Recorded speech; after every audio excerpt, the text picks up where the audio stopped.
The sound of the loom is what we want back in India. So many looms lie silent in India today, devastated by what COVID has done to the economy.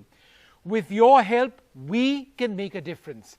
Hello and welcome to a very, very special campaign. Handmade, Dil Se, supported by Rang De. Pranoy Roy and Nidhi Kulpati with us. But first, Habba in Kannada means festival. Today, a majority of highly skilled artisans across India live in abject poverty. The pandemic and the subsequent lockdowns have caused havoc in the lives of rural artisans and weavers. With no orders and massive stockpiles of inventory, their livelihoods have come to a standstill. Habba aspires to bring back the demand for handmade in India and revive livelihoods, and here's why. More than 160 lakh households are involved in handloom and the art and crafts sector, with over 80% of them living in rural areas. Now, those numbers are staggering, and to lose a part of this is to lose a part of our soul. तो आइए दिल से अपने देश की सांस्कृतिक विरासत को सदियों से सहेज रहे हमारे हथकरघे हस्तशिल्प से जुड़े बुनकर, दस्तकार, कारीगर और शिल्पकारों की मदद करें। हस्तशिल्प या हाथों से बनाए हुए सामान की विरासत को कोरोना के दौर से उबारने के लिए एनडीटीवी हब्बा के साथ मिलकर एक खास मुहिम शुरू कर रहा है, हैंडमेड दिल से। हब्बा एक कन्नड़ शब्द है जिसका अर्थ है त्योहार, पर्व, उत्सव। तो त्योहारों के इन दिनों में आप सबसे गुजारिश है कि अपने हस्तशिल्पकारों का बनाया हुआ सामान ही खरीदें और भेंट करें। खासकर उद्योग जगत से कि तोहफे भेंट करें तो अपने ही कारीगरों, बुनकरों, शिल्पकारों द्वारा बनाए गए हों। हमारे देश में जिस तरह से विष्णु ने बताया, करीब 160 लाख परिवार हस्तशिल्प के पर निर्भर हैं और 80% ग्रामीण इलाकों में रहते हैं। इनको गरीबी से उबारना है। इन्हें दान नहीं चाहिए, काम चाहिए दिल से। तो करीब 51 वस्तुएं हैं जिनसे आप गिफ्ट हैम्पर्स कर त्योहारों की खुशियां सबके लिए बढ़ा सकते हैं। तो गो ग्लोकल का जो उद्देश्य है और महत्व है, इससे और सार्थक हो जाएगा। Thanks Nidhi, and thanks Vishnu. In fact, thank you everyone for joining us. I really feel that this initiative, which is dedicated to weavers, handloom workers, craftspeople and all forms of artisans, is so important, because if there's one section of our nation that make us most proud and are most respected globally, it's India's artisans. Their work is recognized universally to be of the highest standard, and they make us so proud. They make India proud. Yet sadly, they are neglected and not given the economic incentives and the boost in their livelihoods that should be given to them, that they deserve. So this program is just a start along a path of remembering, recognizing, and not just being amazingly proud of our artisans and craftspeople. It is to move forward to ensure that they get what they deserve. This is a really important initiative by Smita and Ram, and I really congratulate them for this. And just one small fact that they shared with me, and that shocked me. Can you imagine that our artisans get less money from their own products than the government gets from GST on their products? And of course, then there are the middlemen, there are the traders who make money off the sweat and blood of our artisan. this just must, it must change. We must do something. And that's what this program is all about. And we have with us a very special guest now to start our show, Laila Tayyab-ji. She is the chairperson and founder member of दस्तकार. आप कई लोगों ने दस्तकार हाट का नाम सुना होगा. वाकई में लाइला जी 25 सालों से ज़्यादा से काम कर रही हैं कि जो हुनरमंद हमारे बुनकर दस्तकार हैं वो सीधे इस हाट में आकर अपना सामान देते हैं. लाइला जी, thank you so much for taking out time, and we have seen due to this pandemic the life and the stress these weavers and artisans are going through. कितना बदलाव आया है? आप इतने सालों से इसमें लगी हुई हैं, ज़मीनी स्थिति क्या है? Well, you know that I was talking to a group of craftspeople today, veteran craftspeople who have been through the decades watching what is happening to craft in India. And they were saying that this pandemic and the lockdown, which was a result of the pandemic, was worse than demonetization. It was worse than the Bhuj earthquake. It was worse than any natural disasters that they have seen. And I think when I asked them that what made this different, they said that before we knew that adversity had struck us or disaster had struck us, but when we came out of it, the market would be there. And the market was there waiting for us. I think today the problem is that craftspeople really wonder what the market is going to be like even when the lockdown and the pandemic goes away, because the economy has been so badly struck and people's purchasing power is so much less. And of course, the tragedy is that craft is not a priority. It is not the thing that people rush out to buy. And I think that that is what we have to change if we want something to change for craftspeople today.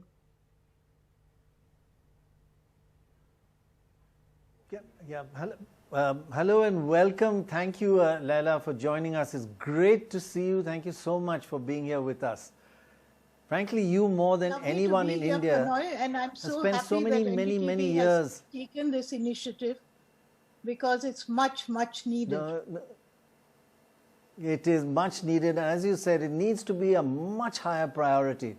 But you know, you more than anyone in India spent many years building, reviving, saving and promoting Indian artisanship that goes back, oh gosh, the artisanship goes back several generations. I wasn't saying that you and me go back several generations, I meant the artisans. Well, in fact, in many sometimes it ways, feels as if one actually, has. no, I would Yes, say I in many think ways that- your name is synonymous. Sorry? No, you say. Okay. I was just saying that your name is in fact is virtually synonymous with the movement to save our handloom heritage. And you've traveled across India, the length and breadth of India. I just wanted to ask you practically, what steps should be taken to kind of ensure the survival and give a better livelihood of to our artisans, our weavers and craftspeople who deserve it? We're not doing them a favor. We are just so far treating them appallingly. And they're globally recognized as to be outstanding. So how do we give them what they deserve? Well, I think that really craftspeople's strength is also their weakness, because they are, after all, they are part of our culture, they are part of our aesthetic, but also most importantly, they are part of our economy.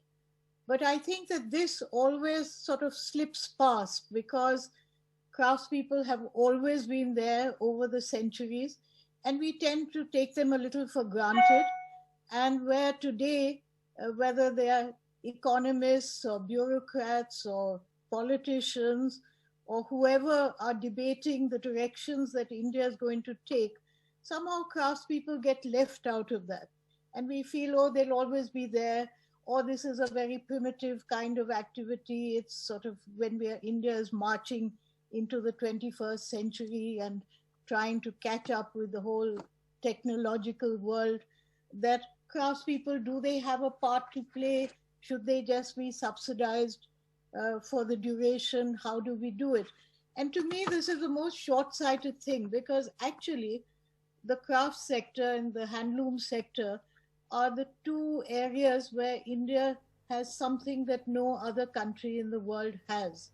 And while we're sort of rushing to catch up with the rest of the world in so many directions, we have this wonderful asset, and we should be investing in it instead of just assuming that it will always be there. And one of the phrases which really gets my goat is when you talk about investment in the sector or some calamity that has struck the craft sector, you're always told that, oh, craftspeople are so resilient. You know, the sector is very resilient. Right. I think that we have to stop saying that, and we have to think that if this has survived and has to survive, Right. and has to continue but to Ms. be Tyabji, let me ask you, Vishnu here, and let me ask you, Ms. Tyabji, one question that comes to mind. If you had to tell our viewers one thing about why they should buy handmade, what would that be? Well, it would be because, as I said, it reflects an Indian culture and aesthetic. It also means that in a world where everything is getting so uniform and branded, handcraft is the one way to have something which is distinct and unique to yourself. I think that the time for sort of brands which look exactly the same, whichever high street you're in, wherever you are in the world, has really gone. And we should play to our strengths. We should see how wonderful it is to look distinctive, how appropriate it is in this world to have something which is green, which is eco-friendly, which is made with love and with tradition, and which yet can be transformed into something very contemporary and appropriate. Yeah, I think that's exactly the point. And Vishnu, your question is really valid.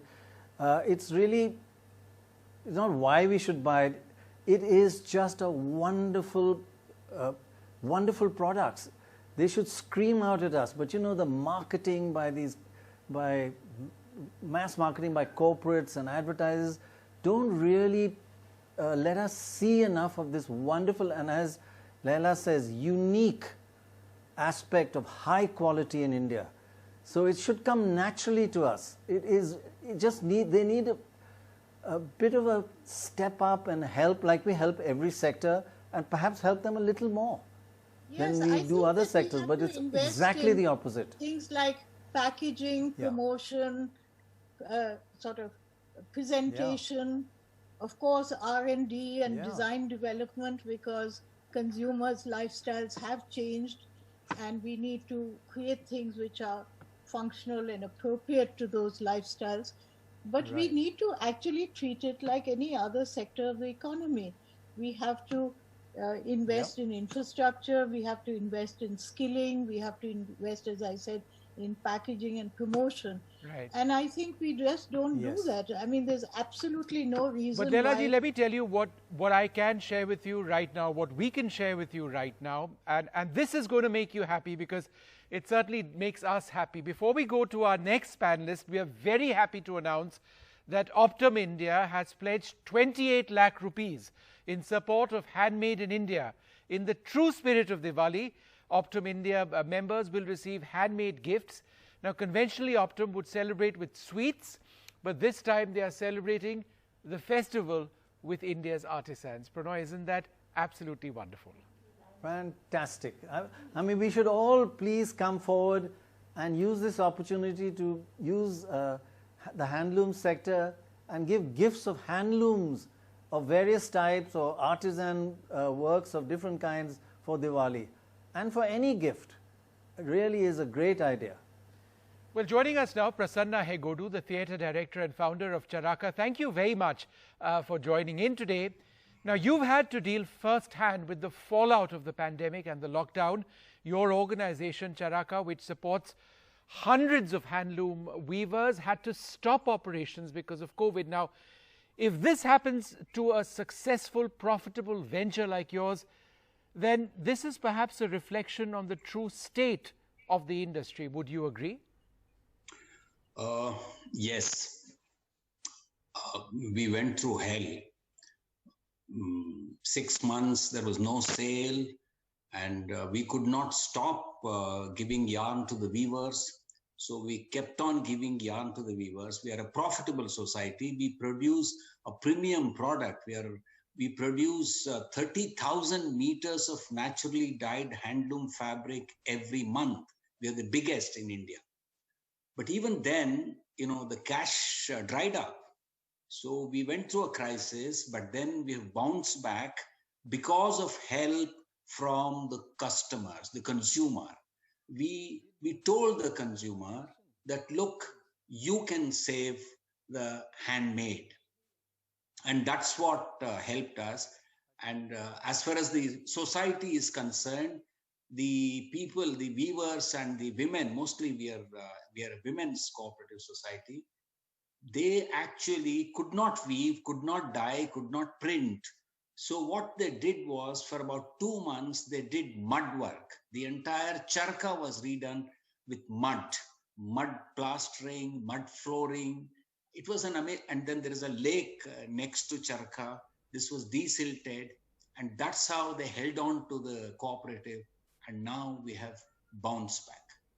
And after bounce back, I really feel that COVID is actually come at the right time, in the sense that, today I can say that handloom is the fabric of the future. If you want to have a good future for the country, for the economy, for the society, there's no way but to treat this not as a dole-giving sector, but as a sector which has to be taken seriously, a sector which has to be invested in, as Laila ji was trying to say. Thank you. It's really important, Prasanna. Thanks very much for pointing that out. There's this urgent need just to pay attention to handloom, and to do that quickly. We've given so much help to the software sector for exports, and we really have helped them, and they've done very well. And they're huge exports, and we are proud of it. But let me tell you, our handloom could be as big if we treated it in the same way and gave incentives and help and focused on it. I think that's the point you're making. There's a revival happening in the economy, and we can't ignore the handloom sector for much longer. Would you agree with that? Yes. Most people don't know, most bureaucrats don't know, most politicians don't know that the active looms in India, even now, in spite of all the horrors that we have done to the sector, is bigger than the rest of the world put together. We have more active looms than China can ever imagine, or Vietnam can ever imagine, Korea can ever imagine. So if you really want to beat them, you can only beat them with the handloom, with the cotton. You see, we are cotton people. China is silk people. We've always been cotton people. We've always been indigo people. And nobody else has this. This is premier product. So we need to understand this, invest in it. Yeah. Right. Prasanna ji, thank you so much for sharing with us what you've gone through and what the area has gone through. Thank you so much indeed. Before we introduce our next guest, we want to remind our viewers that they can log on to ndtv.com/Dilse to buy hampers of handmade gifts. Now, it's a new concept. It's a mystery hamper. You choose the type of hamper, but not the exact handmade items. What you spend goes to the artisan or weaver who handmade that gift for the festive season. Isn't that absolutely fantastic? Well, joining us now, Anita Dongre, Chief Creative Officer at the House of Anita Dongre. Thank you so much for being with us. Tell us a little bit about the role that fashion designers can play, and in fact have been playing, in keeping Indian textiles, handloom, traditional designs and traditional techniques alive. First of all, congratulations NDTV on this initiative. I think the media plays a very important role in creating awareness, and I think what you have initiated is wonderful and will go a long way. I think today fashion designers need to use creativity to support this sector. And like Mrs. Tyabji, whom I deeply, deeply admire, just said, is that design plays a very important role. So working very closely with weavers and guiding them on what colors today's woman is looking for, what design she's looking for, what texture she's looking for. So fashion design plays an extremely important role to keep this sector extremely, extremely relevant. They have the skill, they have the craft, but I guess if a designer works together with weavers or with any artisan, it's a win-win situation. Anita Dongre, thanks very, very much for joining us. And you're doing so much, and it's great to have you with us. And as you say, there's a lot of skill and education to be done in upgrading of the whole artisan sector, which we've done with other sectors, and we need to do it here as well. But what about the consumers? I hate to say this, but marketing, promotion, making people aware of how special handloom and artisan work in India is, needs to be promoted. I really feel, in fact, even NDTV doesn't do enough, and I think this should be a kind of catalyst for us, and we should be pushing and explaining all this to the average consumer, particularly the young consumer in India.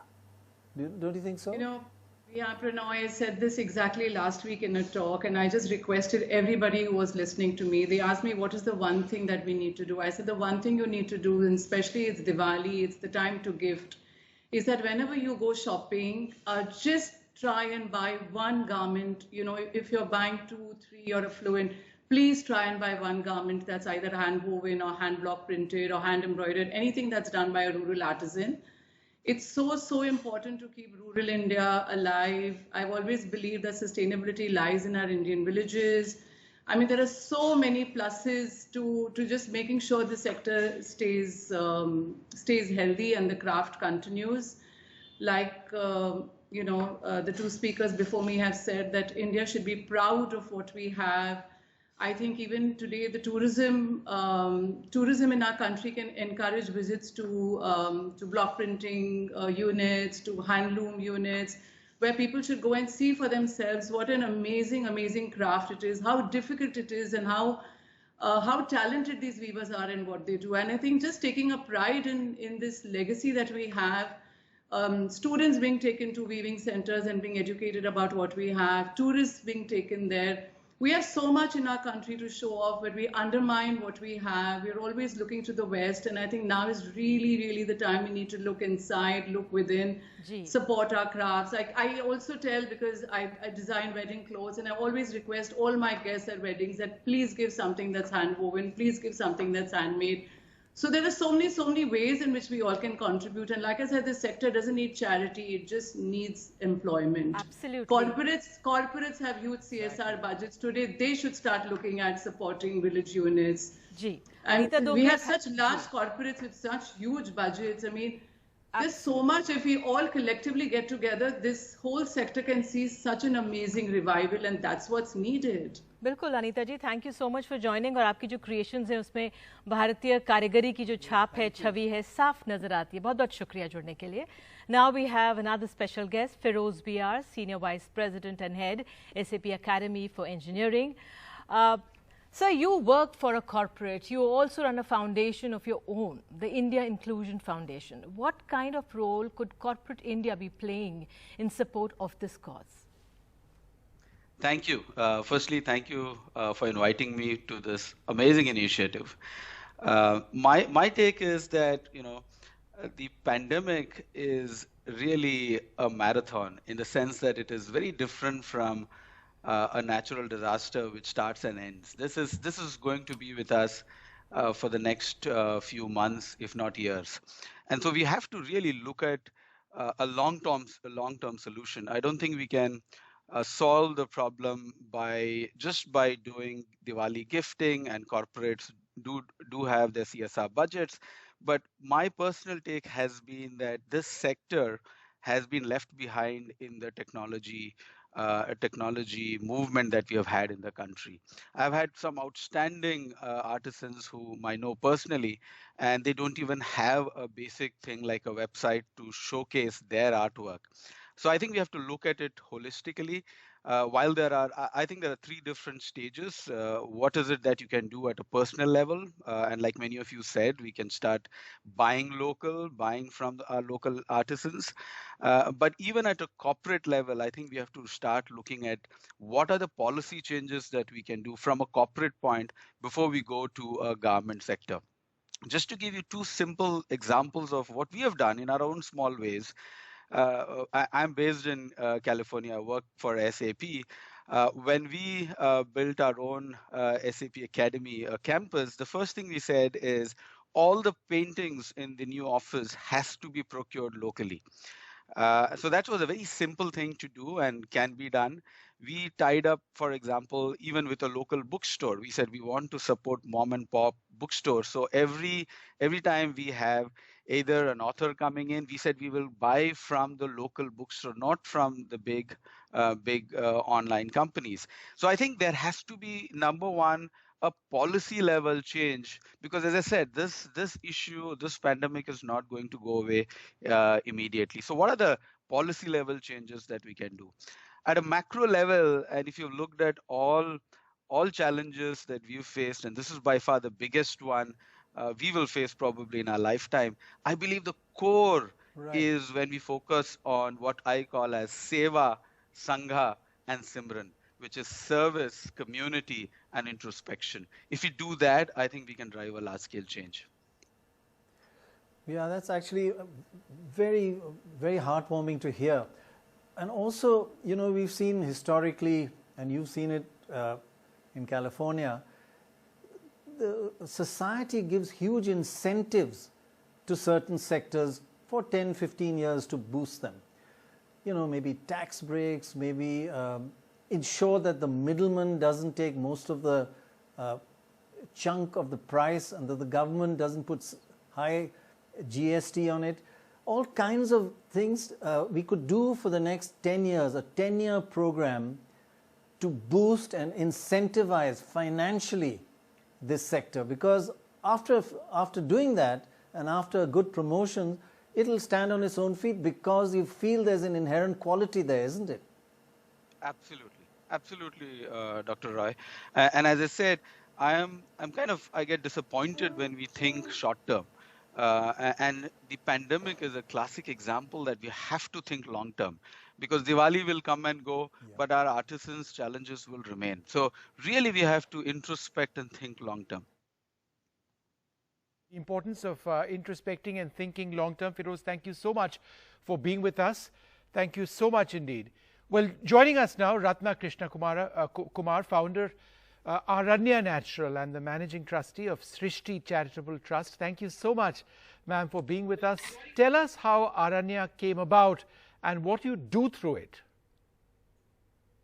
Srishti Charitable Trust. Thank you so much, ma'am, for being with us. Tell us how Aranya came about and what you do through it. Thank you for having me on this lovely program. Aranya came about with this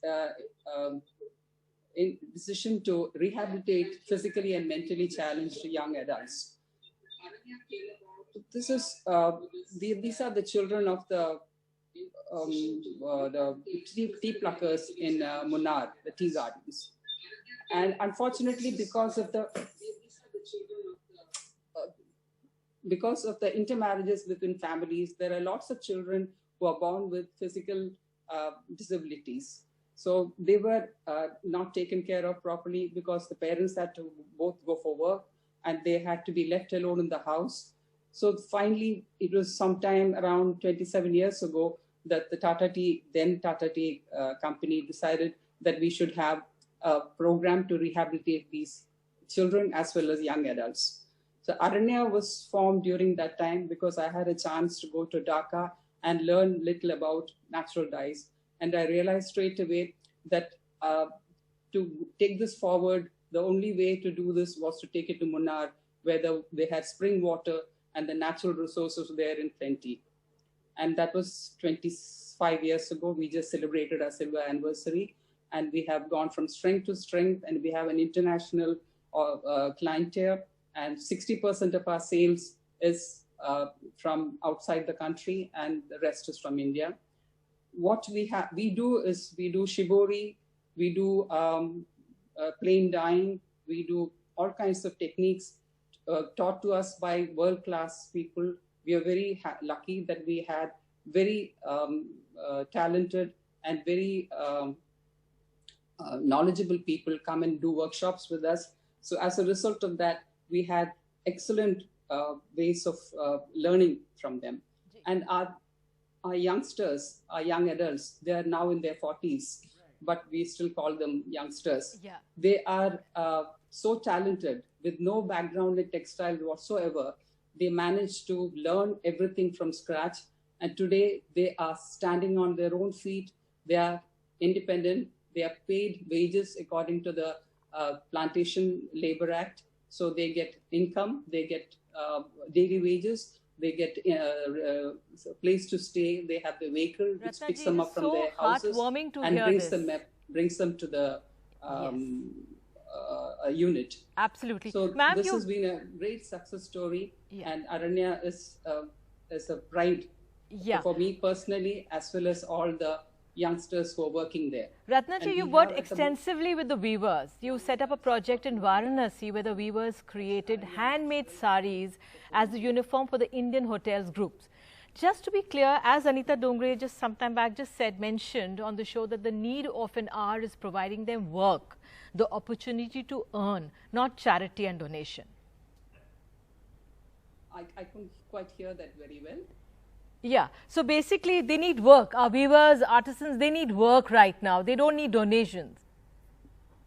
They need to be self-sustained. Yes. They need work. They don't need charity from anyone. Yeah. See, I had a program in Varanasi making uniform saris for the Taj. Yeah. And when we went to the village first, we identified this village with excellent weavers, but they had no work. When we went there first, there was absolute poverty. The children were malnourished, the adults equally poverty-stricken, but not one person asked us for money. They all said, "Mujhe kaam dijiye." So that interests me so much, because they could have easily asked us for money and we would have given them whatever we had in our hand. But not one person in the entire village of weavers, they're all very good weavers, but none of them asked me for money. And asked us for the money. Sure. And I went with the young designer, J. Ram Rakhiani, and both of us worked with them for the next 9 years. And not once, through their hardship and their prosperity, they were so dignified. I think that is that's an absolutely fantastic story, ma'am. That's absolutely remarkable. We've got some good news to share at this stage. We have another pledge coming in at this point. Zerodha supporting handmade in India with a pledge of 18 lakhs. Thank you so very much for that contribution of 18 lakhs. Well, we're going to quickly move on now. Joining us is Ananya Bhattacharya, the director of BanglaNatok.com. Thank you so much, Ananya, for joining in today. Now, you work extensively on the ground through Bangla Natok. Tell us what you do and the reality that you see on the ground. Thank you for inviting us to share this story, and I congratulate NDTV for taking this initiative to tell the story of the crafts to the world, crafts of India, because I think that's the most important thing we need to do today. Now, Bangla Natak, our initiative Art for Life, believes that the traditional skills we have, the skills and knowledge we have, that's a tremendous cultural asset. And it is also an asset for development. So BanglaNatok.com works across India with traditional artists, folk artists, performing artists, craftsperson, to build what we say grassroots creative enterprise and empower them to become creative entrepreneurs. So our philosophy is that while the art is to survive, the artist must be directly linked to the market, and we also need to know about the community, the artist's village. So artist village is what we focus on. Yeah. Ananya, you use culture as a tool for behavioral change in the work you do. So promoting artisans and craftspeople may have more than one positive effect. It could improve their lives beyond just helping them earn a livelihood. Yes, I think that's the biggest learning we had during the pandemic. We worked with more than 25,000 artists. And I'm very happy to share it with you how we saw their resilience. During this time, as we all are aware, the entire market was disrupted. All traditional channels to market were disrupted owing to the pandemic. And so there was no income. But these artists, they did not give up hope, and they invested in innovation and in creating new products, and they upskill themselves to use digital technology. So our artists, they have been using Facebook Live, they have been using WhatsApp to sell their products. There is a case of, artists like the Patachitra artists in Naya who have created new stories and new scroll paintings on the impact of pandemic. So these are the stories across India. We find the stories of this grassroots movement where they have collectivized and they're taking forward their crafts with tremendous resilience. Yes. I think the time has now come to bust the myths that our craft is cheap or craft is repetitive, or the whole concept of artisanal labor. We need to recognize that today we have young artists who are artists and not artisanal labor. Yes, and they Ananya. are learning from their predecessors and they're innovating. Right. Thank you for this wholesome development of these artisans. We have, thank you indeed, Ananya. We have Malvika Sarukai, dancer and choreographer. Malvika ji, in the beginning of the show, we saw a beautiful presentation. What was the inspiration behind Tari? Now, Tari the Loom is a classical dance program, but inspired by the sari. Now, the sari is not just a piece of cloth. It's not just an unstitched garment, but it's an emotion. It's a state of mind. And sometimes it's even a statement. So when we look at classical dance and weaving, which on the surface seem exceedingly different, they seem to share nothing in common. But actually, at the deeper level, they share fundamental concepts of space, symmetry, motif, alignment. And I felt with this, it was just including a section of people whom otherwise I would not have danced about or I would not have paid tribute to. So that was as I said, the reason for Tari and, the experience of Tari itself.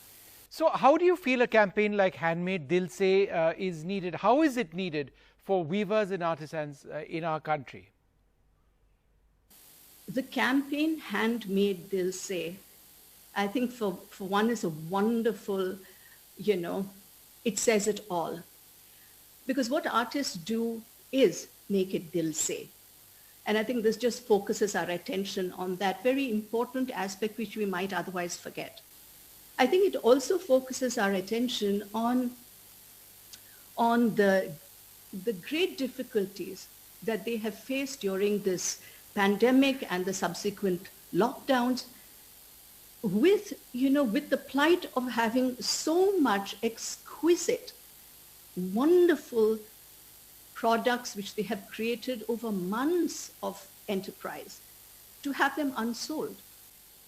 And I think it's also about saying that society has to engage with them and has to not only be appreciative of their skill and the beauty they create, but also, give to them an informed patronage with dignity of purpose. Because these people are special. They contribute to our lives. And I think it's time we looked at them and validated them. It is not about charity to them. It is to validate their extraordinary enrichment of our lives. So how can individuals celebrate and validate that skill and mastery behind weaving and art forms in general? Again, artistic enterprise in whichever discipline across the board has to be supported financially, because without that sense of validation, it really can't exist. It can't sort of nourish and flourish. And I think that's what we're talking about. We're not just talking of survival, but we're saying there is more to it. And I think we as citizens of this country need to really come forward and promote and protect this critical heritage. And with this, in support of the campaign, Handmade Dil Se, me and my creative collaborator, Sumantra Ghoshal, we are delighted to share the digital screening of this classical dance production, Tari the Loom, to raise funds for weavers and artisans. And it is just our small tribute to these extraordinary people who have nourished us and who continue to give us so much splendor. Well, so many have asked about, thanks ma'am very much for being with us, and we look forward to speaking to you again. But I'm sure you have, and so many in fact around us have asked about what Habba is really about. Now, it is an initiative by Rang De. How exactly did it come about? What was the inspiration? We have this story. Habba, or Festival, an initiative by Rang De, was conceived and launched in 2015. An audacious attempt to make handicraft items mainstream in India and in the process benefit artisans and weavers. Habba seeks to enhance their incomes and create large-scale economic impact. With their focus only on the artisans, Habba aims to bridge the empathy gap that exists between them and customers through its technology and human-centered design, keeping honest pricing at the heart of the business.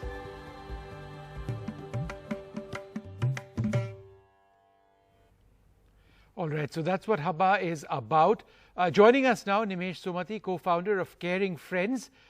Thanks for joining in. Now, your association, Caring Friends, looks to bridge the gap between donors and NGOs. How does one get the individual donors involved in this cause? Yes, see, our founder, Mr. Ramesh Kacholia, is 82 years now. He came up with this wonderful idea of calling the NGOs to the city. So he used to call the NGOs to the city and hold a get-together call, inviting his friends and business associates and colleagues. And the NGOs were giving a presentation. And after the presentation, there was a dinner over which they could interact firsthand with the NGO founders. And this is how the story built up. It's been 15 years now that we are doing this. And now we are associated with more than 75 NGOs, directly and indirectly, spread over 23 states. And also, Caring Friends doesn't have a bank account. We are not registered. We don't have any president, secretary, or any staff. Everybody who supports us is just a caring friend. So 100% of the contributions go to the NGOs, and Rang De is one of them. Sumitiji, you've been associated with countless NGOs and donors over the past many years. Why do you believe this particular model of Habba works? I'm glad you asked the question. I take this opportunity to thank NDTV and Rang De, NDTV to give us so much time on the channel to promote such things. Usually we see only negative news across the media, but I'm so happy this opportunity is given. I thank Rang De. They've made my job so easier because they've done their due diligence and they've got the artisans right on our fingertips. They've made it so easy for us to feel good. You know, this is first time that the receiver, that is the person who receives the gift, the giver, that is we, will buy it from the online, the seller, that is the artisans, and the promoter, that is NDTV and others, all feel good.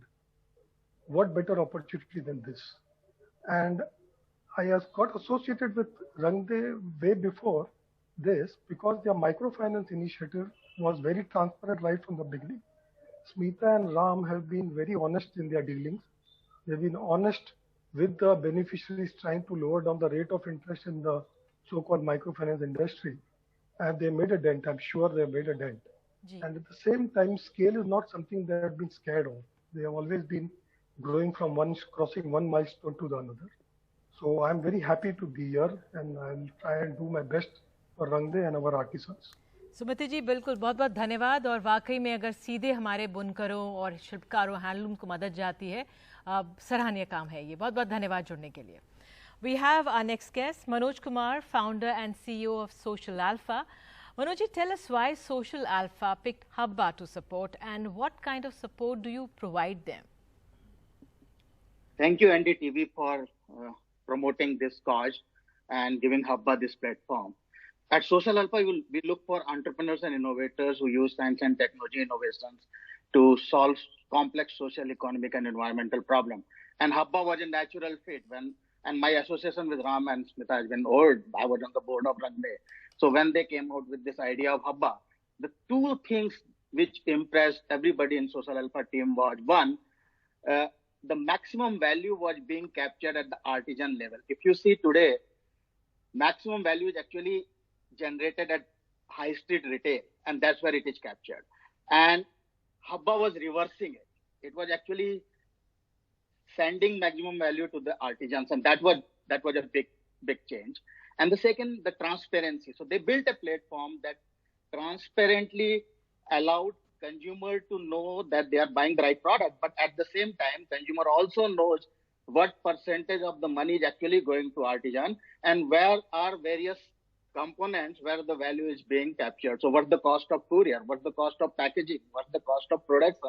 And what's the margin for Habba? So everything is transparently communicated to the consumer. And this is the first time this level of transparent business is being conducted. And that was something that aligned with Social Alpha's mission of supporting social entrepreneurs. That's so special. Credibility linked to your transparency. That's so critical. But what do you see as the logical next step for Habba? What does the future hold for them? I think the future for Habba is scale. Habba has already proven the concept. It has already curated some of the finest artisan products. It's also ensuring consumers that they will get good quality products on time. I think the next stage is for the consumers to actually buy, right? And this point has been made in today's program many times that they don't need charity, they need business. And I think people with wallet in their pockets and huge purchasing power need to buy more and more artisan products. Habba will ensure that they get it. And scaling Habba means more and more artisans can get more value for their products. Right. Right. Manoj, thanks so much for sharing those thoughts. But that, in fact, segues nicely on to our next guests. Smita Ram and Ram NK, the co-founders of Habba, and you know, we've spoken with them and we worked with them over the last, the longest time now to get this program, this idea underway. Smita, if I can come to you first, how and why did you come up with the concept of Habba? I think Vishnu came from our own journey of working with artisans and weavers through Rangde. And we would support them with working capital, and we felt that we were doing a great job. But when we visited communities that had already received these loans from us for our impact studies and assessments, we realized that we were only fixing a part of the problem. Despite our loans, you know, the lives of our artisans and weavers kind of remained the same. It had not changed. And many of them actually had access to markets. And that actually, you know, raised a question mark for us on how are we actually impacting them. So it took us some time to understand what this problem is. And then we realized there are two things. One, there's a lot of information asymmetry between the customer and the artisans and weavers. Today, as a customer, I may pay a premium for an artisan product without thinking that this money is actually going to the artisans, but that may not be happening in reality. On the other hand, our artisans and weavers may not really know what is it that I am expecting as a customer. So Habba's aim is to really create this community of conscious customers who make this choice of buying handmade and handwoven as a very conscious decision and as a way of life. So that was really the motivation. And luckily, you know, many people here today supported us in this journey. They encouraged us to, you know, get started with the Habba journey. And I must say it has been the most enriching part of our lives. बिल्कुल स्मिता, ये बहुत अहम है। राम, मैं आपसे जानना चाहूँगी कि आपको लगता है आपकी इस यात्रा में कि जो कई क्राफ्ट्स हैं या आर्ट फॉर्म्स हैं, अगर हम उनको लोगों तक नहीं पहुँचाए तो वो विलुप्त हो जाएंगे, समाप्त हो जाएंगे? बिल्कुल, और स्पेशली आज की जो कोरोना काल में हम लोग रह रहे हैं, इस समय तो ये बहुत ही अहम बात होगी, क्योंकि एक तो उनको रोजगार नहीं मिल रहा है, और ये जो क्राफ्ट हैं जितने भी अभी हैं इस समय, उनका भी एक तरह से टिक पाना इस दौर से बहुत ही मुश्किल होगा, और इसके लिए हमने जो भी हमें करना चाहिए, हमें वो करना पड़ेगा. Ram, how have corporates reacted to your effort? Now, in an earlier conversation that we'd had, you spoke about your outreach initiatives. Tell us a little bit about that. Yeah, I think we've been talking about, all of us have been talking about this new normal, and I think we're all getting used to it. And one of the things, when we started talking to corporates, their point of view was, well, that they don't have a gifting policy, because our pitch to them was, could we dedicate their gifting budget to handmade in India? So, and our, request to them was that in this new normal, we also need to come up with new policies. And one of those policies would be to come up with a handmade in India gifting policy. And to our surprise, many of these corporates agreed to do that, which was almost overnight. Very, very grateful for that. But this is something which, we would really be looking at more and more corporates to do this. And this is something which will have disproportionate impact. Right. On the community profile. Yeah. The corporate should have a gifting policy, and that too handmade, they'll say. Smita, I'd like to ask you, how have the communities you work with weathered the lockdown? I think they've done this, as always, they've done this, with a smile. And, they have said that we don't have a choice. How do we cope with this? And they have done different ways of either getting access to markets or continuing with their lives without really complaining. And that really was the reason why we felt something has to be done, and something had to be done at a national level. And I'm so glad that, this entire campaign has been put together by about 200 team members, not just the Habba team. All our partner organizations have come together for this. Habba is just a platform. We are nothing without our partners, right? So 200 team members, 20,000 artisans have actually been a part of this. And I would say that there's a little bit of India in every hamper that has been curated today. And it would just be wonderful for all of us to experience this in this festival season. It's just been an amazing experience. Yes, Smita, thank you so much. Smita and Ram, thank you so much.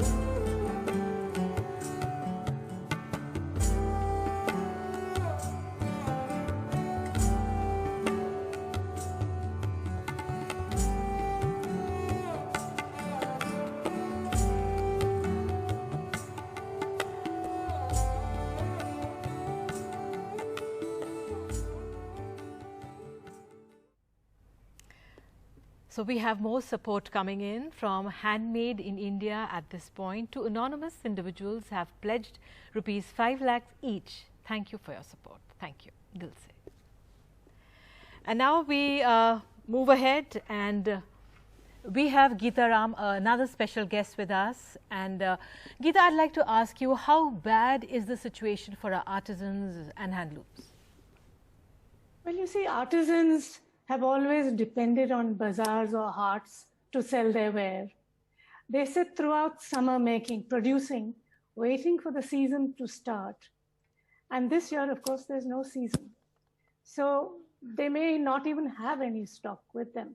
The pandemic having started in April, a lot of them just sat idle. Some of them got very creative, and some of the painters did some incredible paintings. People wearing masks in their own particular folk style, Patachitra or Madhubani or whatever. But it's been very bad. When we offered to help them bring their business back with a little bit of business development funds we have, they didn't want it. They can't think beyond the lockdown. Yep. They said, do something about our stock. We've got so much stock sitting with us. Do something about that. We can't even think of starting business again. Right. So as someone who's been a part of the Crafts Council of India, and you're now the chairperson, but you've been with the Crafts Council for the last 40 odd years, what are the biggest challenges that presently persist in this situation that we find ourselves in? I think we have to do something about marketing. Right. Bazaars are not going to happen. But over the last 3 months, a lot of volunteers have got together and have been reaching out to artisans, helping them, teaching them how to do photographs of their own products, helping them to do e-catalogs, and helping them connect to e-commerce websites. And a lot of it has been working. It has not been very easy because not every artisan has a smartphone. But the search is still on for the right thing to do. I think it's going to take a while, but we're all surging ahead. But this Habba initiative has, brought in a silver lining to this heavy clouds. Because as we were preparing the hampers, we are partners of Habba. As we were preparing the hampers for Habba, and we had to reach out to the artisans for more stock, they received our calls with such joy. They were thrilled that we were ordering from them again. So it's really been worthwhile. If we can sell, the more we sell, the more they can produce, and the better it is for them. And it's so wonderful that just in the course of this program, we've seen people coming forward with their contributions, which is so important in keeping this all alive. But let me ask you this, how can we make sure that there is a sustained and consistent demand for handmade? Is it all just about marketing? It is about marketing, I think. As far as handloom is concerned, a lot of institutionalized wearing of handloom can be brought about, like the railways can start using handlooms, schools and colleges can say once a month wear handloom. I know offices in Odisha, every Friday they all wear handloom. Everybody, from the secretary to the peon. So, there have to be initiatives like that. For handloom, it's easy because it's textile, it can be made into anything. With crafts, it's a little more difficult. Though crafts were part of our daily lives earlier, we're trying to get crafts back into contemporary lifestyles. Sure. And a lot of us have been working with artisans to produce products which fit into contemporary lifestyle. Right. No, that's obviously a big challenge, but it's wonderful when you see it actually work. Thank you, ma'am, so much for being with us. Thanks so much indeed. Now, we've been talking about Habba's impact on the ground. How does Habba actually achieve this? By partnering with communities and organizations that work with those communities to create an honest marketplace and bring the customer and the artisan together in a bond of appreciation, of skill and empathy. One such community is in Channapatna. Take a look. The town of Channapatna in southern Karnataka has been long known for its wooden lacquered handicrafts. But over recent years, the demand for these products has been steadily falling. The coronavirus pandemic, which kept away tourists and reduced bulk orders, made the situation desperate for many. एक सबसे पहले finishing जो finishing देता है उसको वो rate नहीं मिलता चाइना का आइटम आ रहा है हमारा और उसका चाइना का आइटम मशीन का हमारा हाथ के काम का वो चाइना के आइटम को कम रेट में वो ज़्यादा सेल कर लेते हमारे को इसकी उम्मीद ही छूट गई थी हम बिजनेस कर सकते हैं या नहीं कुछ उम्मीद नहीं थी बस अब सामने आगे जाके कैसा करें घर कैसा चलाए Atul Jori came to live near Channapatna some years ago, hoping to make a difference to the lives of these artisans.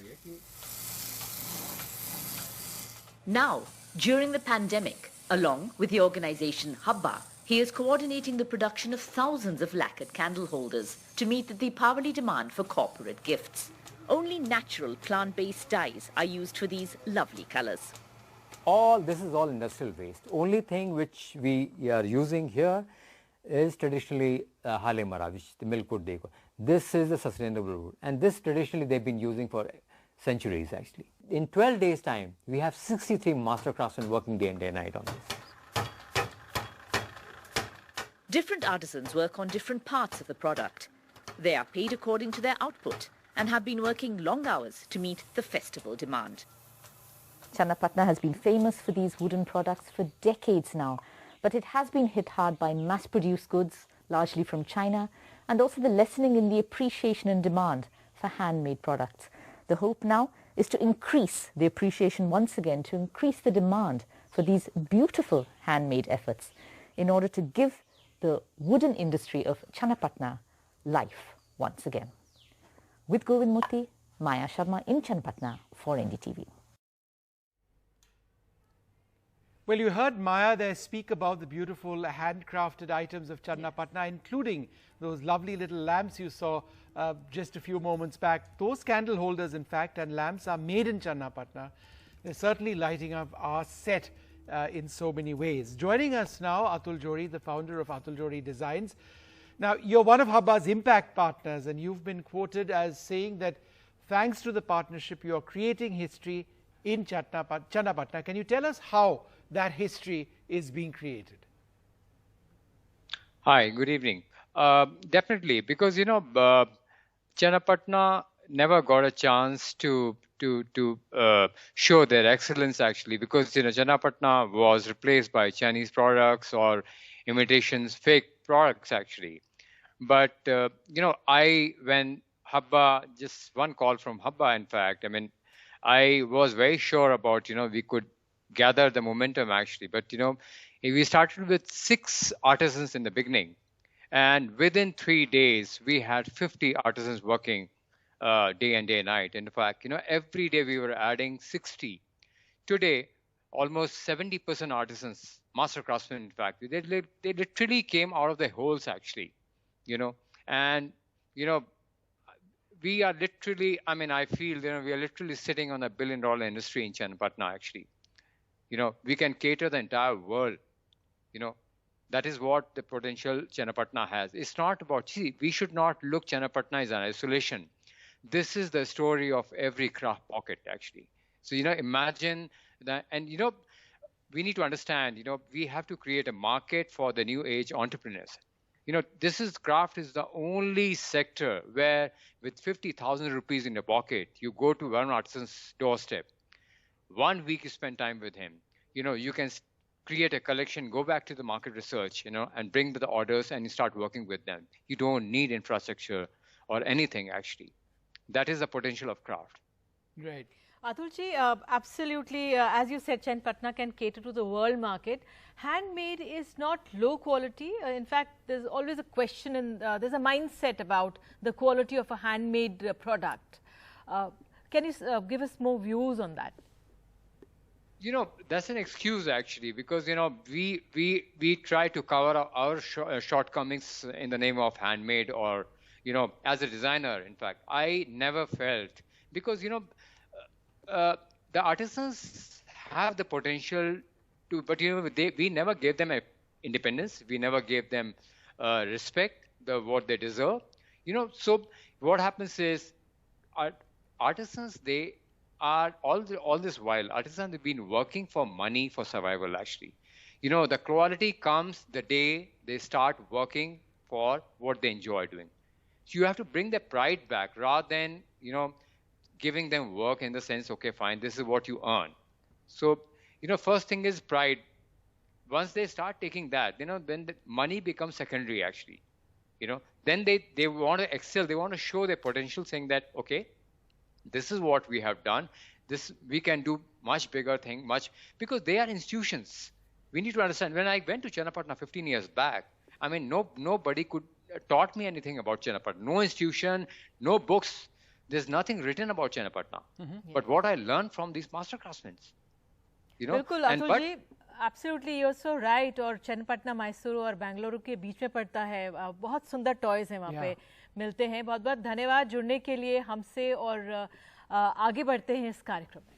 Well, before we bring in Nivedita Banerjee, we'd like to thank a foundation which has come in with support for Habba in the form of an anonymous pledge, the first of many this evening so far. 20 lakh rupees, Nidhi. Isn't that fantastic? Well, joining us, Nivedita Banerjee, co-founder Samaj Pragati Sahyog and the Director of Women's Empowerment, Social Enterprise and Design, and the founder and CEO of the Kumbaya Producer Company. Thanks so much for being with us. You're one of Habba's impact partners yourself. Tell us about Kumbaya, your work with women in rural MP. How did that start? Well, I started Samaj Pragati Sahyog with 10 of my friends in rural Madhya Pradesh, and we were working on watershed and agriculture. And during that time, I realized that the participation of women was impossible because all that they were doing was manual labor. They were disinherited from the land that they made productive. And at that point, I realized that if there is anything that should be done, it should be to enable women to have a skill of their own from which they could earn and have independence. So that is how Kumbaya started actually, while building an earthen dam with women who wanted to learn how to stitch and use a skill to earn their living. Nivedita जी, मुझे पढ़ के बहुत अच्छा लगा कि वहीं पे गांव में काम भी करती हैं, वहीं पे रहती भी हैं. What was the response when you began so many years ago? Was it difficult finding a market? Did you have to convince people of the quality? So initially it was impossible because, we were working in an area where traditionally stitching was done by men. So in the first few years, we saw incredible success. I mean, because we were doing patchwork, and that was something at that time, patchwork, machine stitch patchwork or hand patchwork was not very common. But because it was women doing stitching on sewing machines, which was considered to be a male occupation, our center was burned down for a harmless activity like stitching. So, that was the primary challenge, how to make people understand that women needed a separate space to have their capacities recognized, So the other challenge, as you very rightly pointed out, was quality, that people were used to making things that were usable art, which were functional or unique. And what we were trying to do was to create something for the urban market where you needed perfect, identical pieces. So that is where I learned how to be a designer, because, it was a challenge to come up with something that could be impeccably executed in a rural area with semi-skilled women for an urban market at a perfect price. So that's how we did it. We trained people from scratch on how to stitch. What has the impact of the lockdown been in the community that you work with? Well, in the larger community, it's been terrible actually, because in all sides, everything has. People have migrated back, and on their journeys, while coming back, they have seen a lot of violence. They have come back to no opportunities. And in the case of my artisans, in the case of Kumbaya Producer Company Limited, we did not have money to pay wages. So a lot of my producers were sitting at home because they couldn't travel all the distance. I work in a rural area where people come in buses or walking through forests, and sometimes they take over an hour to travel. So many of my producers got left out. Because of the pandemic. They're still left out. We have not been able to help them. Yet, on the other hand, because of my organization's work on women's institutions, we have been able to provide a lot of relief to, almost 20,000 people in our federations, women federations, who live in semi-urban and urban areas who were the hardest hit by the pandemic. Nivedita ji, thank you so much. और आपकी पूरी journey सुनकर ये पता लगा कितना चुनौतीपूर्ण आपका और संघर्ष भरा ये सफर रहा है. हौसला बनाए रखिए. बहुत बहुत धन्यवाद जुड़ने के लिए. We are bringing back Ratna Krishnakumar, Managing Trustee of the Srishti Charitable Trust, for one quick and very relevant question. Ratna ji, how can we ensure that the younger generation of artisans continue their art forms? See, Parambarik Karigar was founded by 6 master craftsmen who wanted dignity and wanted to be the main people in an organization. So they came to Roshan Kalapeshi, who was working with Kamala Devi Chattopadhyaya, and asked her to give them a chance to have their own organization. So that is how Parambarik Karigar was born. It was started with 6 Karigars, and now we have over 100 Karigars with their immediate family who helps them in their craft. So it's very important for us that the tradition, the karigari, the tradition continues, because otherwise the craft is going to be dead. So we have always encouraged our youngsters to come along with their parents for the exhibitions. And gradually over the years, I have seen how they contribute their work. And one of the later things that we have done is we have introduced a system of competition for the second generation karigars. So everyone using their own traditional karigari brings an item, which could be contemporary, which could be traditional, and it is judged by outside judges, not by us who are associate members, and a prize money is given to them. So this has become a big incentive, and every year, starting from 4, 5, now it has become 20, 25 items that are bought for competition. And other thing is that, the recently during the COVID, not recently, I mean the continuing COVID lockdown, we have had online sales to help them tidy over this very difficult period. Right. And that time, it is the younger generation who has helped the parents and the uncles and everybody to help set up their net and all the online facilities. बिल्कुल रत्ना जी, बहुत अच्छा है कि युवा और जुड़े और उनकी ठोस एक आमदनी का जरिया उनको मिल सके। बहुत बहुत धन्यवाद। I'm sorry, I couldn't hear you. मैं आप यही उम्मीद कर रही हूँ कि और युवा आपके साथ जुड़ें और उनको कमाई का जरिया मिले। बहुत बहुत धन्यवाद रत्ना जी। जी। Yeah, as a result of all this encouragement, we have at least 50% of our youngsters, the second generation karigars, joining in the mainstream. We are wishing you all the best, ma'am. Thank you so much. Thank you very much. Thank you.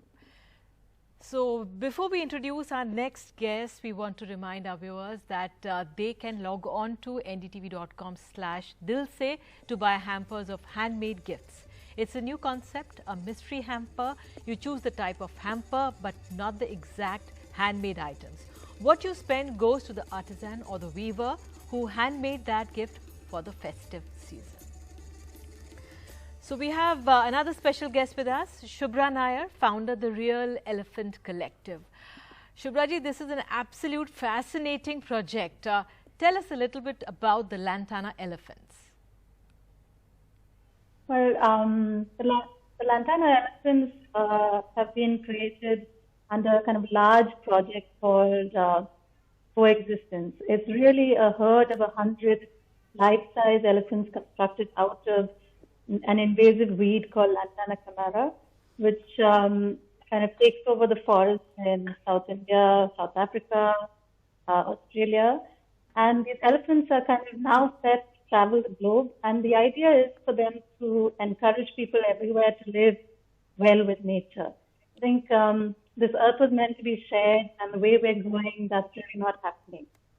And I think one of the key things for this project is really that the Adivasis, the indigenous artisans that create these elephants, we have 60 or 70 people who are part of our team. They are really critical to this process because I designed the elephants at Collective from kind of really invaluable data collected by the Shola Trust. And the artists are the ones doing the life and forms because they live beside and they really understand that every elephant is a replica of the elephant from the forest of Mudumalai. The idea being that individuality really says, and this is actually what the artists find really satisfying. Right. They work at it with a drive and really deep understanding, and that has been, I think, missing link in efforts around other types. We also believe that 5 of your elephants have actually traveled 5,000 miles across the globe. Is that right? They have. Okay, at the moment. Many of them are still here and getting ready to be shipped out, but 70 elephants that are coming in the UK, and they are being adopted by many people at this moment because of COVID time. They've had to kind of move the launch event earlier this year. Right.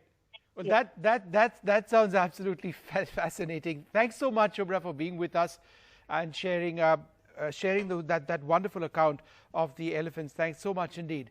Mahesh Yagnaraman, India Country Director of Acumen, with us now. How has Acumen India followed your Acumen Fellows in responding to this crisis? Yeah, hi. Thanks a lot, NDTV, for this opportunity on the support to artisans. That's the first thing I wanted to say. I think there are several Acumen Fellows who are working with the poor and the marginalized through their social enterprises. When the lockdown started, there were certain collectives and certain organizations like Women's Weave, which is featured in this program, as well as Loom Kata, run by our fellows. And we initially supported them directly because the artisans were at risk of migrating. So there was a direct support. But as the time goes now, the most important thing is to actually generate awareness and create the demand. I think there is nothing like this kind of a program to raise that level of awareness. And in this case, Ram, who's actually a co-founder of Habba and Rangde, is actually an Acumen Fellow. So very glad to be of any support to this. Maheshji, how critical is it to support this cause, in particular, buying handmade to revive the livelihoods of India's artisans and weavers? Yeah, thanks. I think there are two ways I look at it. There is one is that after the farmers, if you look at the segment, this is the second largest segment in the rural India in terms of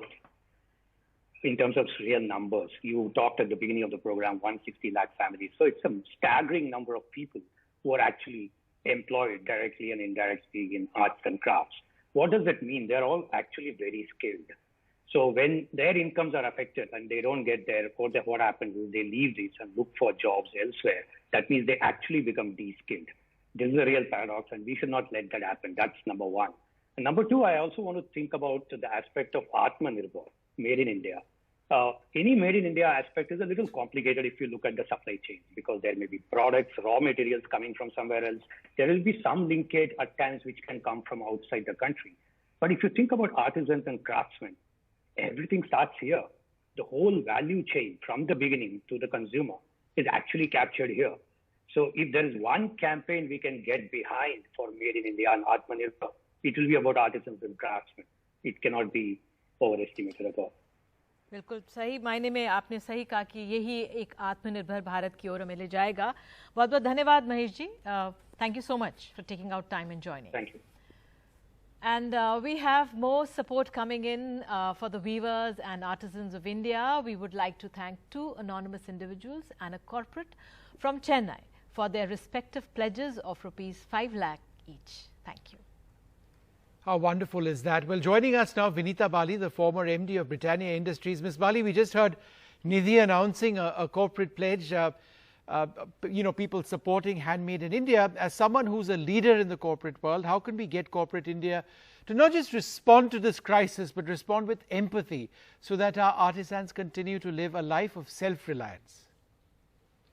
I think, Vishnu, you put it very well. This is about ongoing support. This is about validating what these wonderful artists and craftspeople do. In fact, I think my message to corporates really is that these are the people who are keeping the critical heritage of India alive.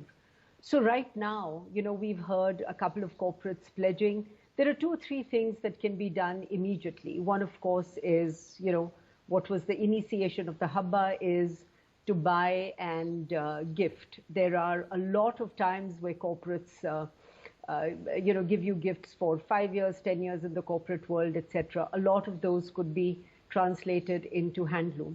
I think there's another very big thing, and that is that, we've been talking right now of frontline workers.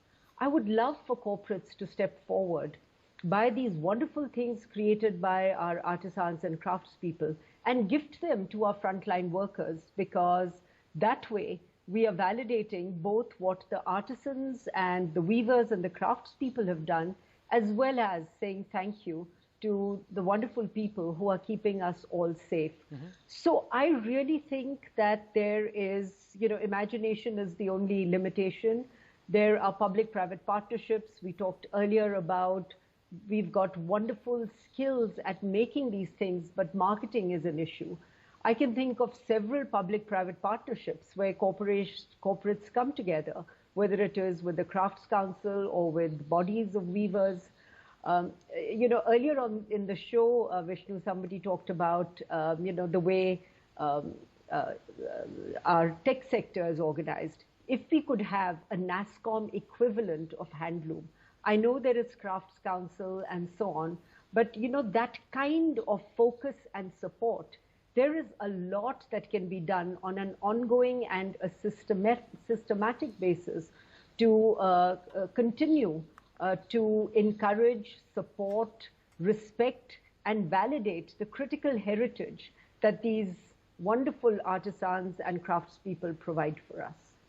Ms. Mali, the key word here once again is empathy. As a guide and mentor to Habba, how important was it to create an initiative driven by empathy?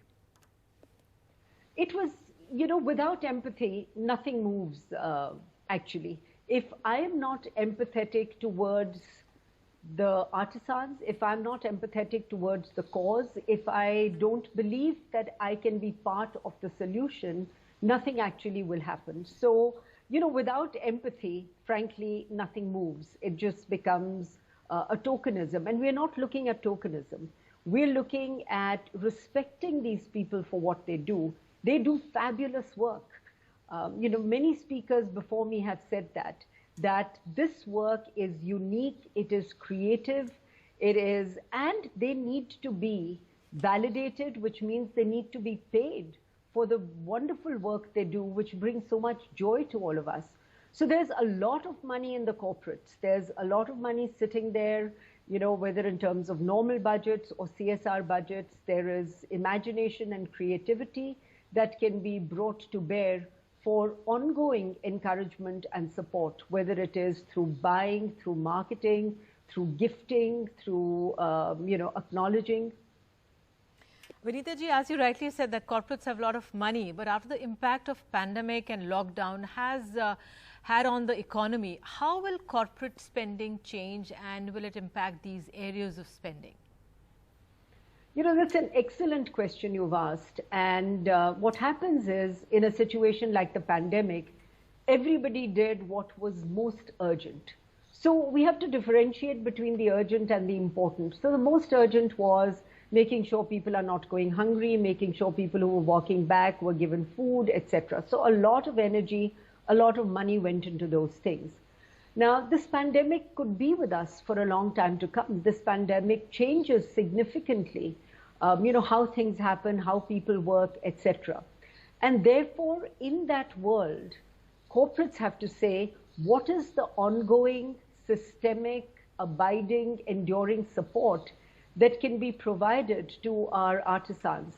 How can we actually create a context where, like every other industry, this industry is given, if I could use that word, is given incentives. The entire market for handmade products in the world is between $400 and $500 billion.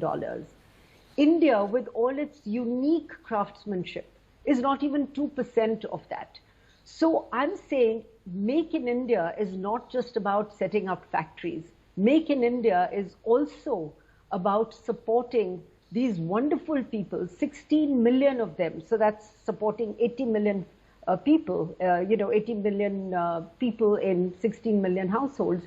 It is about supporting them for livelihoods, which can go on forever. The other thing I do want to mention is we have to also realize that on average, the government has just brought out its report on the handicrafts sector in India 2019-20. More than 2/3 of weavers make less than 5,000 rupees a month.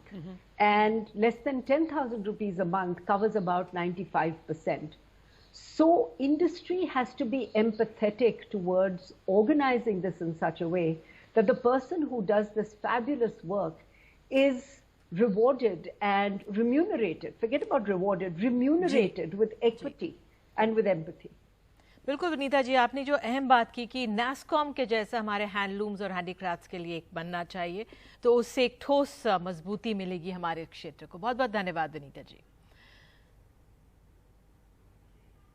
और अब हमारे साथ खास मेहमान विद्या बालन अभिनेत्री मौजूद है। विद्या जी, आपके हम पोस्ट इंस्टाग्राम और ट्विटर पर देख रहे हैं, your love for saris is not hidden but we want to know, from where did it begin? Where did it start?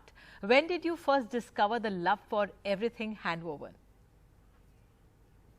I think as a child, you know, and I didn't know the difference, honestly, but my mom and all the women around me, my masi, my mommies, my buas, neighbors, you know, I lived in Chembur, which is a South Indian dominated neighborhood. So most of the women wore these lovely South cotton saris, very simple, you know, just one color with a contrast border or something like that. And I think that's where my idea of beauty actually comes from. And therefore then also, you know, there's this natural affinity to everything handwoven. But I have to say that it was only after I became an actor and I got exposed to the weaves from different parts of the country. Vidya, there's an urgent need, especially with this pandemic, to support artisans and weavers on the ground. Now, this support is necessary to help these skills and traditions survive this crisis. Would you agree that this is so critical now?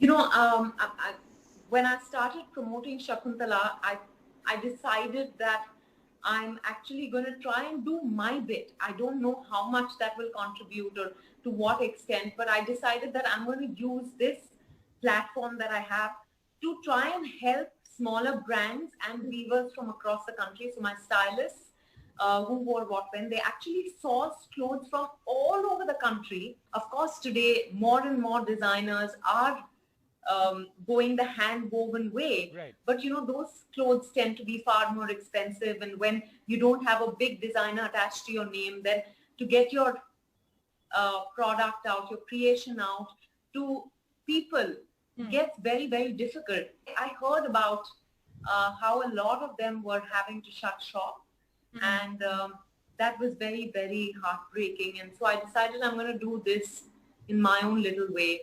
And I'm happy to see that, you know, my stylist shared with me that sometimes these weavers have gotten orders of 55 saris, sometimes 20 saris, and, you know, even outfits, and it feels so good. Absolutely. विद्या जी, आप उन viewers, उन artisans को क्या कहना चाहेंगी जिनके हाथों में वो जादू है, हुनर है, जो मामूली सी चीज़ को इतना खूबसूरत बना देते हैं?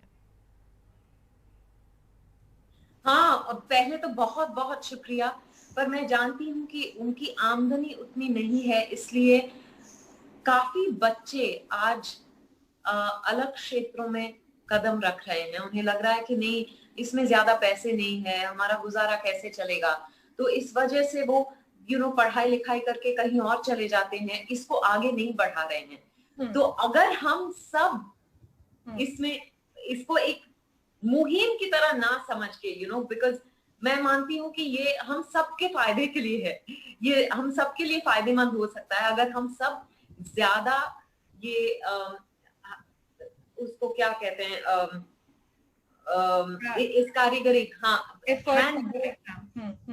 को इस्तेमाल करने लगे, तो आई थिंक वीवर्स के लिए भी फायदा होगा, हमें भी फायदा होगा, और सही मायने में ये कपड़े जो हैं बहुत लंबे अरसे तक चलते हैं.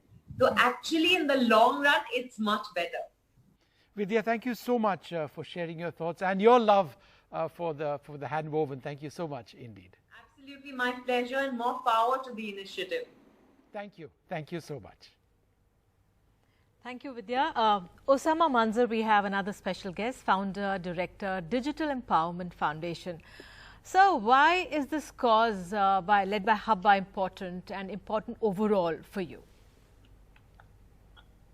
I would say that not only Habba, but an initiative like this is very important to create one very essential message, is that we need to create an environment of the product used made by the masses rather than the product made for the masses. Right. We have been struggling always with the man and the machine. What India gives employment, the largest employment, is because the product is made by the masses. But if the user has that same consciousness that I need to use the product made by the masses, obviously then we are going to benefit the masses and not going to benefit the machines. How can your organization, the Digital Empowerment Foundation, support such an initiative? I don't know, many of you know that DEF has been working with artisans and handicraft people for the last 10 years. We started our journey in Chanderi. And because of the information asymmetry, we created from 60 crore to 250 crore market there.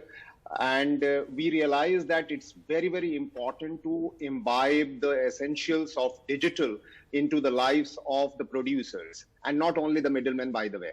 You know, the problem is that even though we call our artisans, artists and creators and producers, but the point is that they are far, far away from the knowledge middlemanship. And they don't have the tricks of the trade, they don't have a market reach, and digital is one of the most essential things that they have not been able to get it. And that is another reason why when COVID came, everything started becoming digital and they lagged behind. Right. Because not that everything is stopped there. You know, I will give you an example. Like we work with digital resource centers in villages, many of our digital entrepreneurs became makers of masks at the ground because that was required at that point of time. So our producer need to know how we can market, how we can take this technology for the benefit of designing, making, marketing, selling, and all that. Right. Fascinating, Manzar Saab. Thank you so much for sharing all of that with us. Prannoy Roy joins us once again. And at this stage, I'd like to introduce Dr. Ashok Khosla, Chairperson of Development Alternatives. Also, Kanika Verma, Lead Entrepreneurship Program, Development Alternatives. Dr. Khosla, what about the government's role in all of this? What initiatives and schemes can the government bring in at a time like this when artisans perhaps need government support more than ever before? Well, government has come alive to this, and for some years they've been thinking about and doing a lot to try and help clusters of craftspeople all over the countryside. And the Ministry of Micro and Small Enterprises has been actually quite at the forefront of this. First, I just wanted to say I'm delighted to be here. And Prannoy, you remember 40 years ago when we were starting Development Alternatives, you were one of our early supporters and guides. We go back a long way. Several subsidiaries of DA, Development Alternatives, have been set up over those last 40 years. And one of them is the India Micro Enterprise Foundation. And we've been working with several ministries. The government has been quite supportive.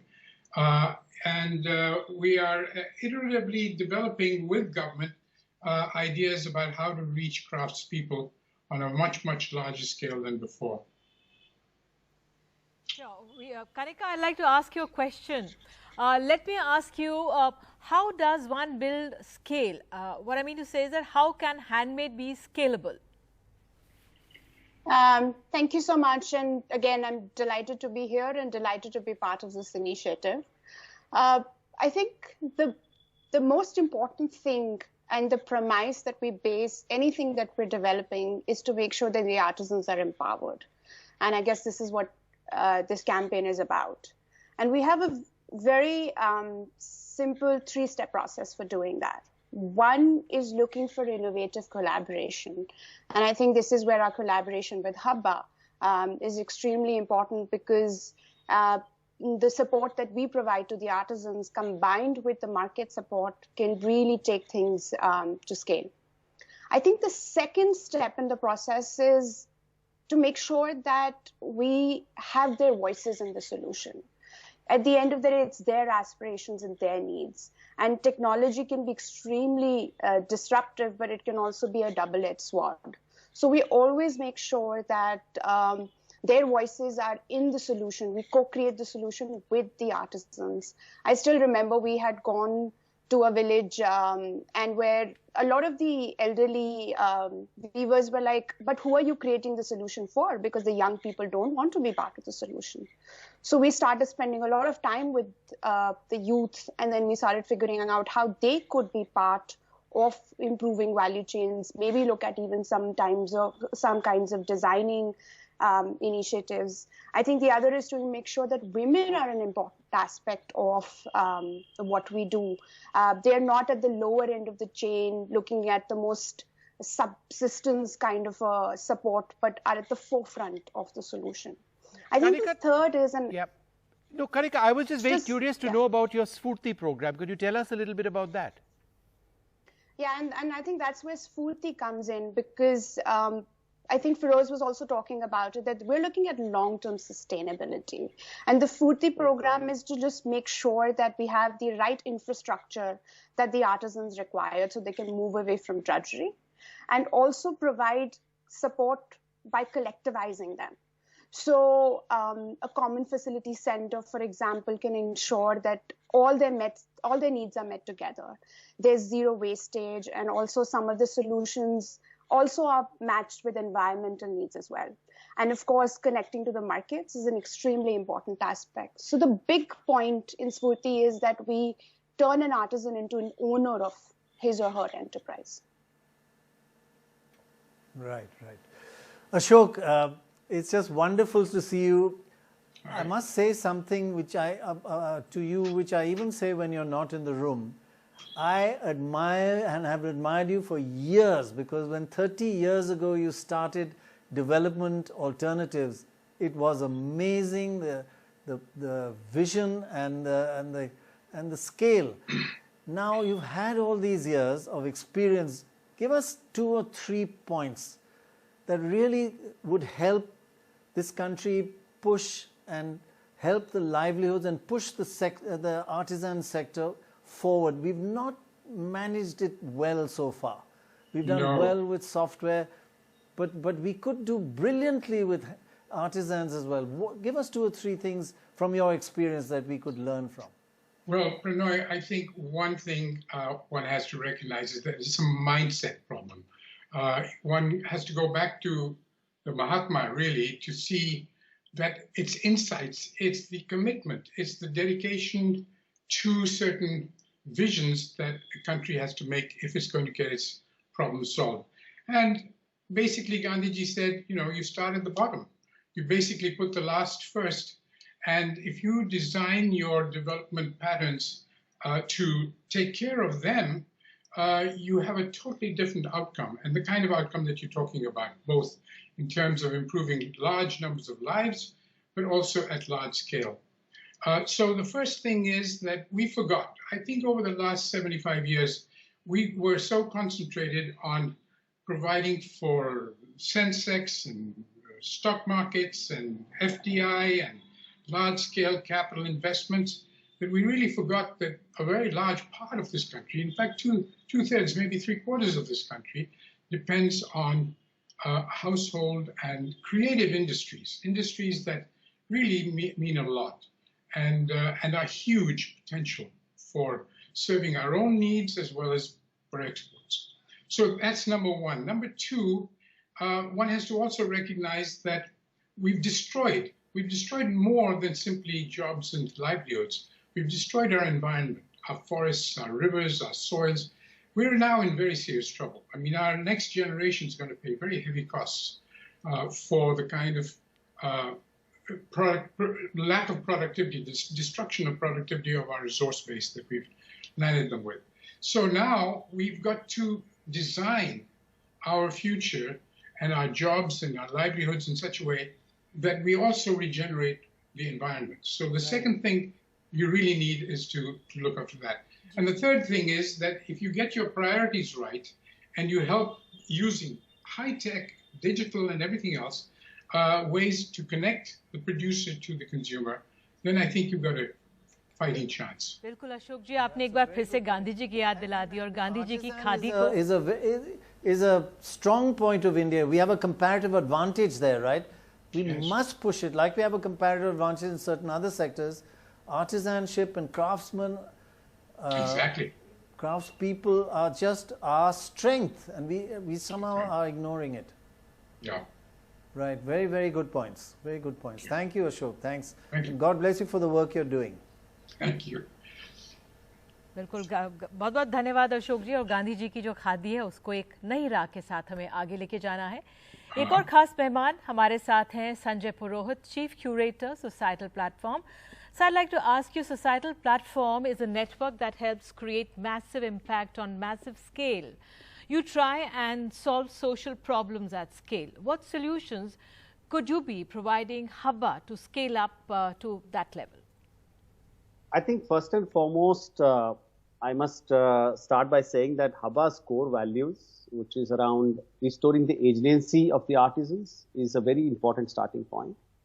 And also associated with the idea of agency is the idea of dignity and choice. How do we ensure that our artisans have the agency and the dignity and the choice to build their own livelihoods?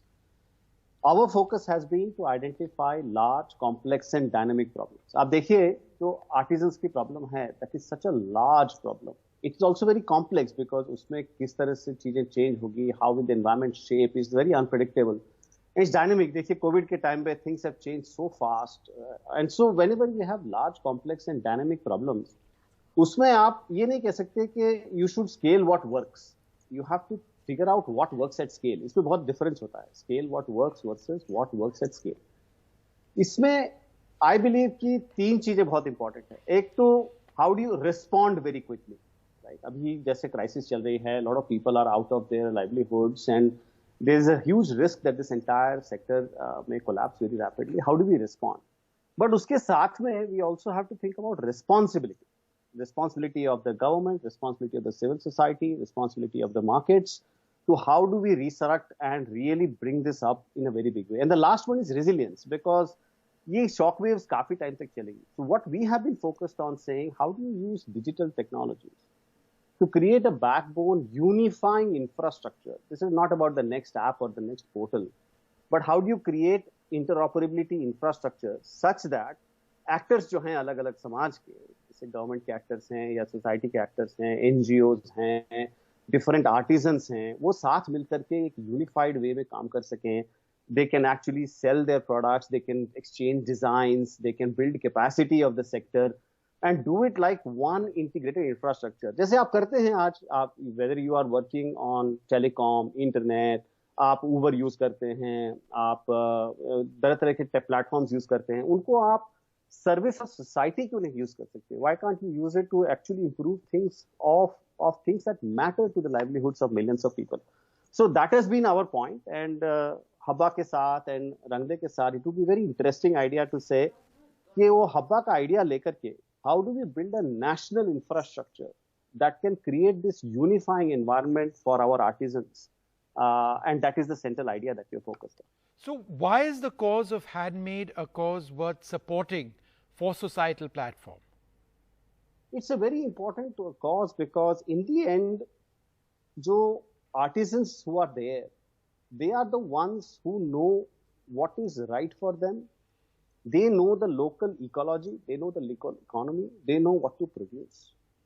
And that is why this whole idea of producing what people can produce in their context and bringing it to a larger ecosystem of consumers and different actors in the society, usme we have to really focus on the idea that it's not about creating large scale organized infrastructure, but more diverse, more distributed.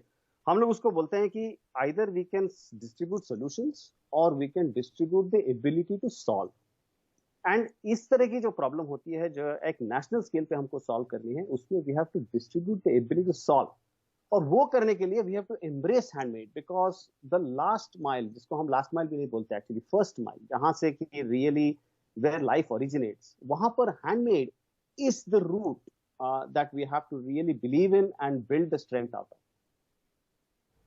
All right, Mr. Purohit, thank you so much for sharing those thoughts. Thanks so much indeed. Let's go back to Ram and Sita. Ram, let me come to you and ask you this. Are you encouraged by what you've seen in terms of of people coming in on this program and being a part of it? For example, we've just received an anonymous pledge of 35 lakh rupees, and that's absolutely incredible. I mean, that's exactly what we were hoping for.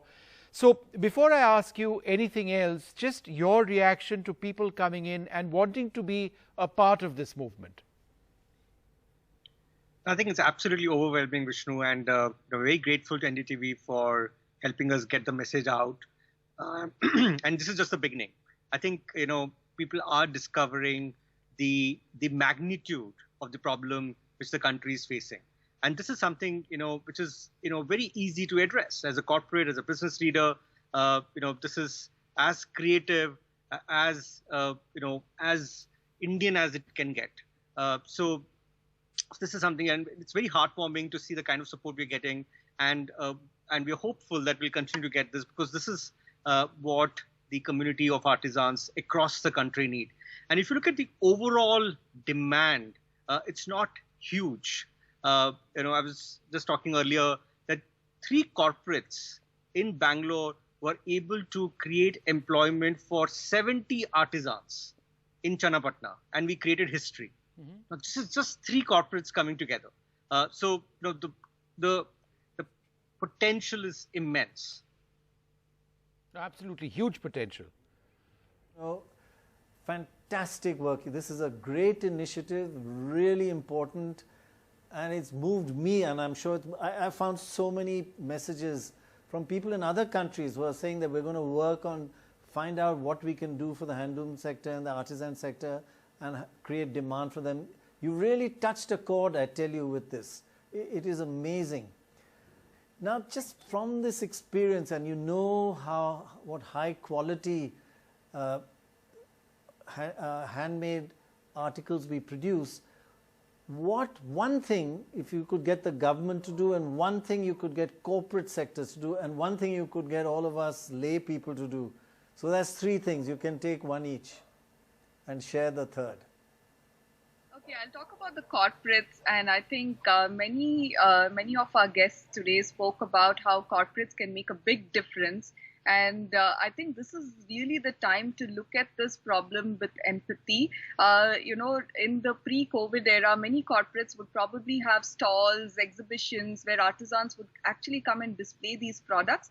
And I think it's time to move on from there and look at, some really innovative solutions to help bridge this gap where artisans and weavers don't have access to markets. So my appeal to the corporates would actually be to think of new ways of supporting artisans and weavers, because they can actually bring about scale, and they can also help address this problem of how do individuals access, individuals get access to artisans and weavers. So the corporates have both the solutions at a policy level, what they can do within their company, and how they can introduce their employees to artisans and weavers and crafts across India.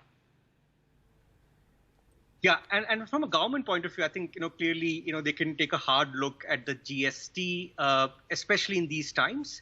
This has been, something which has, created a lot of debate.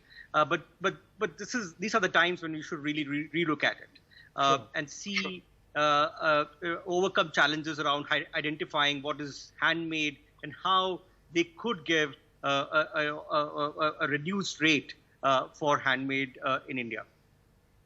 All right. I'm sort of jumping in over here because I have an announcement to make, people. I've got an announcement to make. And the announcement is that we've crossed 1 crore. We've crossed 1 crore in terms of people willing to contribute to this wonderful cause. And that's going to change the lives of so many people directly associated. Artisans, their families. It's not just artisans, it's their families. It's the areas they live. And indeed, it is their craft. That's absolutely incredible. Joining us now, Prasad Bidappa. And Vishnu, this is just for tonight. It's going to be open for the next few weeks. Exactly. So people can keep buying, donating, and furthering this cause. Yeah, this is just these less than 2 hours. Amazing. Great. No, exactly. And this goes on like so many of these efforts of ours. It's not just this program. It goes on over a period of time, and people can keep contributing. Prasad Bidappa, the fashion and textile consultant, with us now. Now, you're considered one of the most influential voices for the revival of India's traditional textiles. You also have created value for handmade in India. Why do you think it's so important at this juncture particularly, and what are some of the biggest challenges that you now see? You know, it just gladdens my heart to see NDTV do what you're doing and finally train a spotlight on the great artisanal skills of India. You know, I think it's a problem of perception. For too long, we've considered khadi and handloom a discount product, something that you go to the khadi bandar and buy at 40 and 70% discounts. That should not be the case, because handmade in India is truly a luxury product. We have the potential to become a global luxury product. Our textiles, our processes, our crafts, our art. Why are we not taking this to the world? For example, in the Prime Minister's skilling program, you don't see any of the hand skills given importance. It's all about machinery and machine made. So if we can realize that 21% of India's population are directly or indirectly connected with handmade in India, you'll realize what an enormous potential it is to create employment and to do something fantastic with this entire genre of beautiful things. I, for one, really believe that the artisans of India are the true designers. They make fantastic textiles, fantastic products, and all our designers have to learn that they can no longer go around buying Chinese-made fabric and textiles that are man-made when we have this wealth of fabric in this country. I, for one, cannot take a designer seriously unless they're using handmade textiles. I think that's really well put, Prashad. I mean, it's so true. Okay, now we've looked at the quality and the unique aspect of it. What about the other side, the demand? That how do we generate demand? You know, there's so many, I mean, media unfortunately is one aspect of it, but there are many others. And could you just give us some direction in that? Because it's very important to make sure that there is a huge global demand for this. I think one of the most important things that we need to do is to sensitize our own youth to the beauty of khadi, handloom, and the handmade products of India. We cannot afford to look down on this anymore. These are products that are truly world-class. I mean, tell me what's so great about a luxury bag or a luxury pair of shoes, and you can't call a Benares sari a luxury product? I mean, carry the bag by all means, but wear the Benares, wear the Patola, wear the Kanjivaram, and take these fantastic fabrics and show it to the designers in the West. I think that they could make wonderful evening dresses out of it if they were purpose woven to what they would require. We need to make these connections. We need to take our artisans to the world. Today, you look at people like Ramkishore Derewala, the master block printer. He's a Padma Shri out of Jaipur. He's creating fabrics that are absolutely amazing. Sure. His process, his indigo, it's just fantastic. I don't see which designer in the world would ever turn it down. When we worked on Rajasthan, I think Prashad, I think you have inspired me and maybe many others to say from now on, we are going to buy handmade garments, handmade everything, and make an effort much more in that direction. You have convinced me, and let's hope we can convince lots of others as well. Yeah. Absolutely. Great step. Absolutely. Thank you. In fact, so that's our much. last word. Prasad Pratapa, you have the last word. Why should people be buying handmade? Tell us a little bit about what people need to do to support India's crafts, artisans and weavers. The last word to you on this program.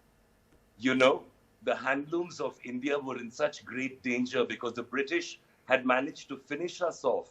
They wanted us to wear only all their Manchester fabrics, which is why you see our fathers and grandfathers all standing around wearing suits. But our mothers never let the saris go. And you see so many women in old pictures wearing the most beautiful of handloom saris. And this is something that we need to pass down to generations, to the next generation especially, who are so enamored of the Zaras and the H&Ms. They have to look within and see what we have in our country is even better, even finer. We have the potential to create things that become family heirlooms. Right. A beautiful sari is handed down from mother to daughter. Right. And we need to tell the young generation that this is what it's all about.